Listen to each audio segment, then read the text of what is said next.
এ রাজ্যে ডিএর জন্য রাস্তায় পড়ে থাকতে হয়, এ রাজ্যে চাকরির জন্য রাস্তায় পড়ে থাকতে হয়, এ রাজ্যে চাকরি পাওয়ার পর চাকরি হারিয়ে রাস্তাতেই পড়ে থাকতে হয়। তাহলে সবকিছু ছেড়ে, বাড়িঘর ছেড়ে, অফিস ছেড়ে, স্কুল ছেড়ে, সরকারি দপ্তর ছেড়ে রাস্তাটাকেই ঠিকানা বানিয়ে নিক রাজ্যের মানুষ। মুখ্যমন্ত্রী মমতা বন্দ্যোপাধ্যায়, আপনার রাজ্যে মানুষ যখন রাস্তায় পড়ে থাকে তখন সুপ্রিম কোর্টে গিয়ে তাদের সুরা হয়। আপনি বলেন ঘেউ ঘেউ করছে ডিএর জন্য, সুপ্রিম কোর্ট বলে ডিএটা অধিকার। আপনি বলেন ডিএ আমরা দিচ্ছি, এটা আমাদের মানবিকতা, কারুর অধিকার নয়। সুপ্রিম কোর্ট বলে 50% ডিএ ফেরত দিতে হবে, ডিএ বকেয়া ডিএ মেটাতে হবে 4 সপ্তাহের মধ্যে। রাজ্য বলে আমরা পারবো না, আমাদের কাছে টাকা নেই। সুপ্রিম কোর্ট বলে ঠিক আছে 25% মেটাও, বাকিটা পরের বার শুনানিতে বলছি। অর্থাৎ রাজ্য সরকার বারবার ধাক্কা খায়, কারণ আপনারা ভুল করছেন। নিজেদের ভুলটা নিজেরা দেখতে পাচ্ছেন না হয়তো, কিন্তু করছেন। আর কি ভুল করছেন জানেন? এই ছবিগুলো দেখুন। কালকে রাত্রে বিকাশ ভবনের সামনে যেভাবে লাঠিপেটা করলেন চাকরিহারারা যারা রাস্তায় বসেছিল, যেভাবে তাদের ওপর অত্যাচার চললো, তারা বলছে তা ভুল করলেন। ঐতিহাসিক ভুল বারবার বলা হয় না, বামেরা ঐতিহাসিক ভুলের জন্য নিজেদের ক্ষমতা হারিয়েছিল। এই ঐতিহাসিক ভুলগুলো লিখে রাখুন, আপনারাও লিখে রাখুন। মে 15, 2025-এর ছবি দেখাচ্ছি, অর্থাৎ গতকাল রাত্রে কিভাবে বিকাশ ভবনের সামনে পুলিশ দিয়ে লাঠিচার্জ করে চাকরিহারাদের ওপর, ওনারা বলছেন অত্যাচার করেছে রাজ্য পুলিশ। কারণ চাকরিহারারা কি চেয়েছিল? তারা বলেছিল আমাদের প্রাপ্য চাকরি, যোগ্য যারা তাদের চাকরিটা তারা ফেরত পাক। তাদেরকে ফেলে মাটিতে, এই অডিওটা যদি তোলা যায়, ফেলে মাটিতে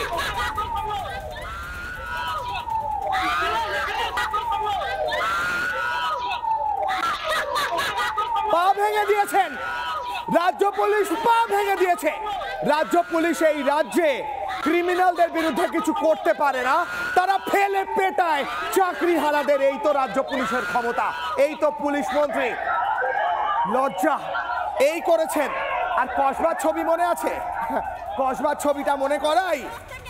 লজ্জায় মাথা কাটা যায়, লজ্জায় মাথা হেঁট হয়, গ্লানিতে মাথা হেঁট হয়। কসবাতে লাঠি দিয়ে মেরেছিলেন চাকরিহারাদের আপনার রাজ্য পুলিশ, এবং শুধু লাঠি নয়, লাঠি, পা, হাঁটু, লাঠি দিয়ে মেরেছিলেন। এই ছবি আর এই ছবি রাজ্যের মানুষ ভুলবে না, কারণ এই চাকরিহারারাই রাজ্যের শিক্ষক। এই রাজ্যের পরবর্তী প্রজন্মকে যাদের তৈরি করার কথা, তাদের ওপর আক্রমণ হয়েছিল, কসবায় হয়েছিল, কাল বিকাশ ভবনে হলো। একদিকে রাজ্যে যারা ডিএ চাইছেন তারা পড়েছিলেন রাস্তায়, অনশন করতে হয় প্রত্যেক ক্ষেত্রে, কিন্তু রাজ্য সরকার কিছু করে না। সুপ্রিম কোর্টে যেতে হয়, সুপ্রিম কোর্ট তখন রায় দেয়, তখন এই আন্দোলনকারীদের সুরাহা হয়। আপনার রাজ্য সরকার কি করছে? আপনাকে ভোট দিয়ে আনা হয়েছে কিসের জন্য? সুপ্রিম কোর্টে যাওয়ার জন্য। তাহলে সুপ্রিম কোর্ট রাজ্যটা চালাক, তাহলে কেন্দ্রীয় সরকার রাজ্যটা চালাক, তাহলে প্রেসিডেন্ট রাজ্যটা চালাক। আপনি কি করছেন ম্যাডাম? আপনাকে খুব বিনয়ের সঙ্গে বলছি ম্যাডাম, নিজের দায়িত্বটা পালন করুন। আমি যেমন আমার দায়িত্ব করছি, আমাকে এই কাজটা দেওয়া হয়েছে, আমি করছি কাজ। আমার ভিডিও জার্নালিস্ট যে, সে ক্যামেরা ধরে রয়েছেন, কারণ তার কাজ এটা। আপনার কাজ রাজ্যটা চালানো, নিজের কাজটা করতে শিখুন, নাহলে রাজ্যের মানুষ শেখাবে। শুনবো প্রতিক্রিয়া।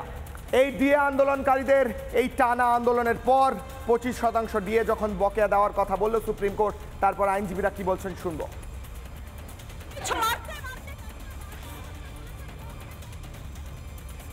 ফুটা সরকার 50% দিতে গেছিল, বলছে 20,000 কোটি লাগবে। মনু সিংভি হাত পা ধরেছে, বিচারপতি দয়া করে বলেছে আচ্ছা 25% দেন। এ জয় অধিকারের জয়। আমরা মনে করি যে পারলে মানে নিয়ম অনুসারে পুরোটাই দিয়ে দেওয়া উচিত। 100% যে ডিএ বকেয়া, সেই বকেয়া ডিএ মেটানো উচিত। কিন্তু যেহেতু কোর্ট রায় দিয়েছে 25%, তো 25% দিয়ে অবিলম্বে শুরু করুন, ধীরে ধীরে 50%, এবং তারপরে 1 বছরের মধ্যে পুরোটা দিয়ে দেবেন। রাজ্য সরকার এই যে অর্থনৈতিক জোয়ারের কথা বলেছে, সেই জোয়ারটা আসলে জোয়ার বাজরার জোয়ার হতে পারে, জোয়ার ভাটার জোয়ার আসে। এই রাজ্য সরকার এই পশ্চিমবঙ্গকে এই মুহূর্তে ভিখারিতে পরিণত করেছে। প্রথম কথা হচ্ছে, এই ডিএ আন্দোলন নিয়ে সরকার এই নিয়ে চতুর্থবার গালে থাপ্পড় খেলো কোর্টের কাছে। এবার যে হাইকোর্ট সুপ্রিম কোর্টে যে থাপ্পড়টা খেয়েছে, সারা ভারতবর্ষের লোকের কানে সেই আওয়াজটা গেছে। অতএব রাজ্য সরকারের যদি লজ্জা সামান্যতম থাকে তাহলে ইমিডিয়েট সুপ্রিম কোর্ট যে রায় দিয়েছে 25% দিয়ে রাজ্য সরকারি কর্মীদের বকেয়াটা দিয়ে দিক। আর আমরা যে মাঠের আন্দোলন করছি সেই আন্দোলনের যে দিয়ের জন্য আমরা বসে আছি সেটাও আমরা আশা করছি রাজ্য সরকার তাড়াতাড়ি দিয়ে দেবে। যে আন্দোলনের কথা আপনারা বারবার বলছেন 100% যতক্ষণ না কমপ্লিট হবে এই আন্দোলন অব্যাহত থাকবে এবং প্রয়োজনে নবান্ন অভিযান পর্যন্ত করবে। তো কি প্ল্যান করছেন এই মুহূর্তে, কি প্রোগ্রাম? প্ল্যান আমাদের নেতৃত্ব দিল্লিতে আছে, আসুক। এখানে যারা নেতৃত্ব আছে, অভিজিৎ দা আছে, অনুরুদ্ধবাবু আছেন, আমরা আছি, আমরা বসে প্ল্যানিং করব।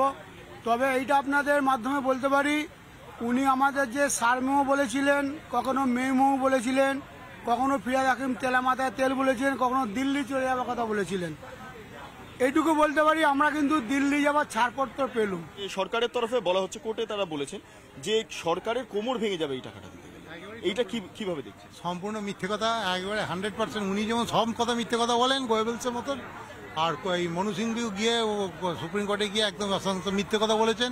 কারণ সেন্ট্রাল গভর্নমেন্টের অর্থ কমিশন রাজ্যের সরাসরি সরকারি কর্মচারীদের 100% টাকাটা দিয়ে দেয়, এবং সেটা চিফ সেক্রেটারি আমাদের কাছে স্বীকার করেছেন। চিফ সেক্রেটারির সঙ্গে যখন আমরা মিটিংয়ে বসেছিলাম উনি স্বীকার করেছেন, হ্যাঁ সেন্ট্রাল গভর্নমেন্ট সমস্ত টাকা দিয়ে দিয়েছে।